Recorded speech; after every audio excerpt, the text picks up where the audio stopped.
Hello everybody, and welcome back to Roads Yet Traveled. We are here in the theater. We are going to watch a Crane film. I'm very excited. I wonder what it will be like. Would you all? I keep thinking about this. The whole, like, we have a narrator to tell you what's going on and interpret the visuals in front of you, and I'm like, bro, I was in an art program in college. I don't need no person holding my... Am I just, like, throwing things off my desk? Give me a second. Okay. That all should not be collapsed on the floor. That's fine. We'll worry about that later. We will worry about it later. What is our movie date with Marrowyn gonna be like? Eventually, though, the lights do start to dim, and I can't help but be excited. The rest of the crew starts to quiet as the lights come on, and the screen begins to glow. If you need anything during the showing, feel free to ask. I'll be right here. And, eligible title card. Illegible. Not eligible? Illegible. Words are hard, guys. Words are indeed hard for me. A title card fades into view as the camera descends, on what looks like a castle of some kind. It looks like it's built into a mountain or something. Is this my first view of their home? Hey, Marrowyn. Was this shot on Lyall? I believe so. Although, I believe most of the film takes place inside the castle, which is most likely just a set. Oh. I guess that makes sense. It is based on a play, after all. After a few first few cuts, the interpreter's screen comes on, and a serious-looking Karen appears. He has short, brisk... Am I gonna sneeze? It's springtime, that's for certain. And a graying moozle. As he goes to speak, though, I can't help but notice that text seems to appear under him, in lieu of audio. Is the interpreter broken? Oh, it's one of these. Yes, everything's fine. It's rare, but sometimes interpreters are silent, yes. It's a bit avant-garde, but I suppose it can be easier to follow at times. Okay. What? When he doesn't elaborate, I can't do much besides turn back and watch the other screen. There are a few more shots of the camera gliding through empty hallways and vibrant gardens, all before it comes to a stop at the view of our protagonist's back. She seems to be average height for a Karen, with thick dark fur and pointed ears, and she's wearing this amazing button-down with a scary-looking collar. Scary, what? And, pleated shoulders? Sure, ma'am, sure. Wear whatever you want. It's almost as if somebody combined Victorian-era clothing with something from a Hot Topic. Ooh, I don't like the sound of that. Not at all. As the shot pans up and the credits begin to fade out, she turns to the camera and, says... something. Did I hear her wrong? Listening closely as she monologues in the garden, I can't help but wonder if something is terribly wrong. Just to make sure I'm not losing my mind, I wait a few moments, and then a few scenes, but no. I can't understand a word they're saying. Marrowyn? Yes? Is this film not in, Korean? Oh, no. It's in pre-unified, language. Why? I can't understand it at all. Oh, well, that's strange. I think he's distracted by the film, and it takes him a moment to process what I just said before his head whips back to me and his jaw hits the floor. Oh, I'm sorry. Can you repeat that? Yeah, I don't know what's going on either. I can't understand a word they're saying. His eyes dart back and forth behind his glasses as he tries to, and fails to, articulate his thoughts. Scratching behind one of his ears, he scrunches up his muzzle and sits back. First written words, first written language, and now this. Oh, it feels like we've done this before, Tucker. What are you... Oh, I guess. What should I do? What should you do? Well, that's up to you. Do you want to stay through the rest of the film? What? That's what you're worried about? Tucker, the nature of your inherent understanding of our language is still a frustrating mystery to me, even now. And this is just another piece in that puzzle, one that I have no hope of figuring out tonight. But trust me, I've put hours into trying to figure out what might be going on, and yet, somehow I never thought to try another language. But beyond panicking, there's not much I can do for you tonight. I'm almost taken aback by how calm he's dealing with all of this, and how right he is as well. I guess this isn't some huge revelation either. I can't read Korean, and even though I can understand it, it doesn't mean I can understand every Karen language as well. Still, it's creepy as fuck. Well... sorry, I was, well, I'd love to stay for the show, but I'm not sure how long... Oh, excuse me. How I'm going to follow anything. Just read the subtitles. Marrowyn! Oh, right. If he fidgets in his chair, and I can't help but let out a half-deflated sigh. Looking up at the screen, though, a thought starts to form. Marrowyn. Yes? Would you be my interpreter? Dropping a piece of popcorn on his lap, he turns to me, and even in the dim light, I can see his ears start to flush.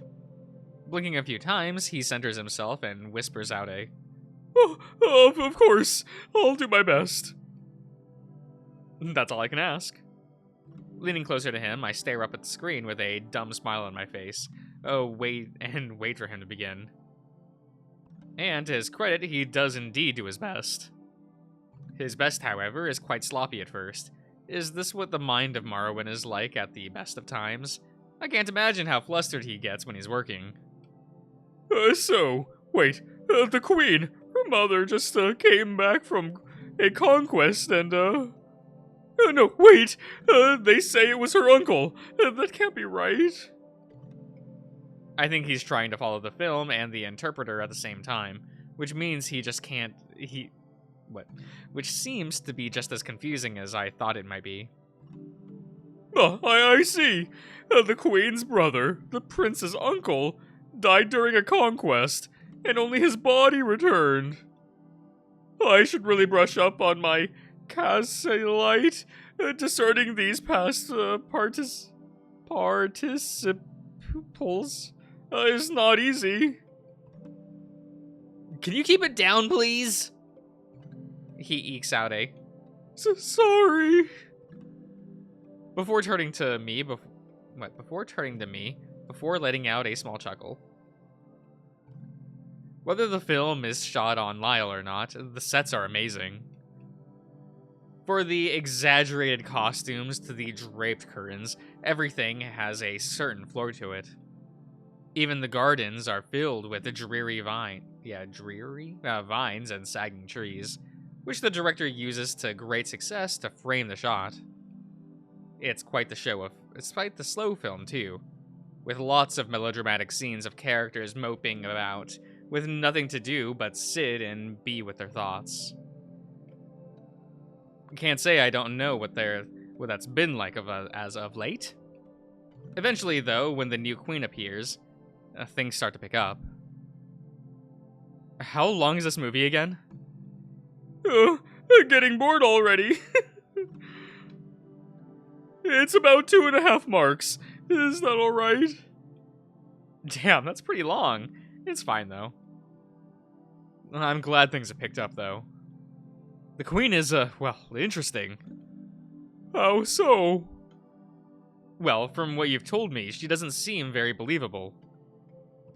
It's almost like she wants to get caught. Are we sure she killed the old queen? I'm fairly sure. It's all the leading lady can talk about. She's even almost pushed her best friend with all of the talk about murder and ascension to the throne. Does Lyall have a throne? It did, but that was a long time ago. No. It seems as though he's too distracted to give a history lesson right now. And I can't blame him. He's already trying to translate for me as is. Watching further as our characters descend into anger and madness, it's almost funny seeing how Marrowyn decides to translate it all. He desperately seems to try and avoid cursing, and he interprets all of the violent scenes fairly quickly, as if I had not just watched them myself. It's silly, but furthermore, unbelievably endearing, that even now he's trying to keep things sensible. As one mark turns to two, I find myself following the story fairly well even without his help, becoming rather engrossed in the mediocre tale. That's rude to say, Tucker. Come on! It seems fairly odd, even with all of the aliens yelling at each other. Running dry on food, I find myself scraping the bottom of the popcorn tub to find any hidden kernels, only to brush up against something large and hairy. Looking down, I notice Marrowyn seems to have done the same, and is grasping around for any remnants himself. I feel like I've heard about this kind of thing before. Brushing those thoughts aside, I gently squeeze one of his meaty fingers, eliciting a small yelp as he retracts his paw. Looking up at the dumbfounded expression, I can't help but laugh as I pour some of the remaining kernels into his hand, and go back to watching the movie, intently paying him no mind. Considering I can hear his tail though, I don't think he minds one bit. With the film coming to its climax, we find ourselves basically slumped over one another, as he has to work overtime to interpret with what everyone is saying. Accusations of being thrown left and right. People are dying, and I can tell things are going to wrap up soon. I'm confused. Why does the king not care if his daughter is telling the truth or not? Oh, I can't quite follow that either. I believe it's something about his line of inheritance. I suppose he's content as long as he has an heir. Seems kind of fucked up to not trust his own daughter, though. I would have to agree. Although her actions have been questionable throughout the story. Oh, this is it. She's accusing the queen of killing her mother. Watch here, where, As he goes into great detail about the minutiae of some small piece of ancient customs, a thought does dawn upon me. Throughout the runtime of this film, and even now, I feel as though I've spent more time looking at and listening to Marrowyn than I have the plot. Well, not that I'm not following along, I'm doing my best, but as much as the film is interesting, I can't take my eyes off of him. Even now, as the final duel begins, the final duel between the two would-be matrons play out, I find more joy in watching his entertainment than that of the screen itself. Reaching out, I lay a hand on his forearm, as I pull myself closer, eager to hear more. Listening to him race to explain the story and hearing how hard he's trying to get the details straight to me, I can't help but appreciate it more than whatever's happening behind me. That being said, once the violence calms down, but one heroine remains, I find myself forcing my vision away from him, if just to save face.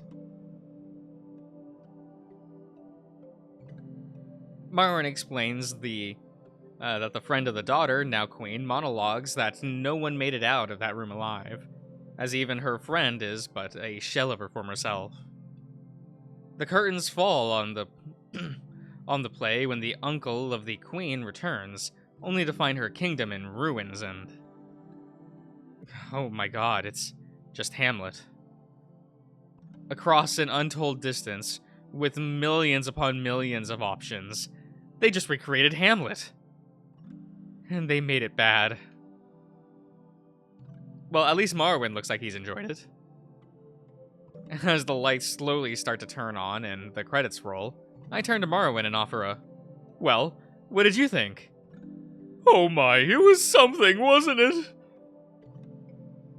I can see why it's considered a classic. Did you enjoy yourself? Of course. Even if the film was a tad trite, I can't say I didn't have fun watching those Karen tear each other apart. Relaxing as the credits roll, the other Karens start to fill out one by one, until it's just Marrow and I in the theater, the dim lights just barely illuminating our faces. Staring blankly at the credits, I can't help but wonder what was beyond those walls, just out of view. About Lyall. Lyall? How is this pronounced, guys? Lyall? Lyall? Marrowyn, I know you don't remember it much, and you certainly never lived in a castle, but what was Lyall like? It was grand. The people, the cities, the research, all of it. It all felt like it was leading towards something. It still is, I suppose. Unless you guys do all live in the castle, I'm guessing this movie wasn't a great introduction to lion culture, huh? No, not the best. Most Karen live in slums more than anything nowadays. It's just so crowded. Even building the plates, it didn't provide a solution for too long. The what? Oh, damn it. He turns to me, only half lit by the rolling credits. And his muzzle twists and curls. His expression is, I would say, one of acceptance rather than disconcern. I know I haven't told you. I know I haven't told you too much about Lyall. And, that is another failing on my part, but I suppose, in a way, it's more of a shame than anything. I know you're aware that Lyall has an overpopulation issue, but it's worse than you may imagine. And instead of doing something reasonable like expanding the grid or moving off-world, they built the plates. City-sized slums that do nothing but pollute what's left of Lyall's skyline. But I thought you were from where we're from, an orbiting station, not some city. They are orbiting stations, Tucker. Even after the Icaron incident, they still made more floating graves, just waiting to be buried. He sighs, looking at the screen, as the last few names fade to black. They're in low orbit, just a few miles above the planet's surface. They act as housing for those who can't afford to live on the grounds anymore. It's created quite the interesting division of Alliance citizens. Those born on the ground, those born in the sky, and those in true orbit in space. I had no idea. I know. I'm sorry. They're a temporary solution, one that's been in place for far too long at this point. He sighs and turns back to the screen. Now just an empty void. That was surprisingly forward for him. Maybe he took some notes after what happened this morning. Still, that's shocking to hear. He won't, I won't, push him on it now, as I hate to end our day on a sour note, but it's worth remembering for sure. So, are you sure this is the only film being played for the next month? What? Oh, yes. Yes, it is. Well, that's a bit of a bummer. I was hoping that maybe we could see some other ones sometime soon. Perhaps something I could actually understand, huh? I could talk to someone about that. I'm sure that I could find something. Let me... Looking away, he mumbles to himself while staring off into a few different directions before... There. I can request that there be a change in schedule for the theater. Or perhaps I could always ask for a private screening. Oh? That sounds amazing. Maybe the next time we're here, I can ask him about...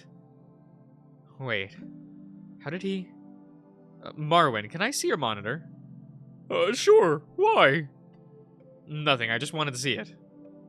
Sure. Let me, Reaching into his pocket, he pulls out his little phone and hands it over to me. You know, the station does have quite the large selection of films. I'm sure that if you wanted, we could pick out something together. Perhaps something more appealing to you. Flipping in his monitor open, I try and press some of the buttons, only for nothing to happen. I remember this one film that Patriot told me about. He said it was a feast for the eyes. I never did get a name for it, though. Hitting the switch on the side, it slowly starts to turn on.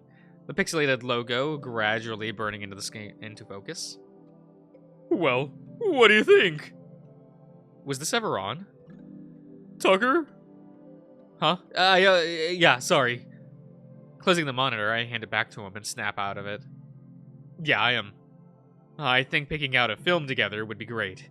Let's do this again, yeah? Taking a short breath in, he leans back a bit, as if my words hurt him somehow.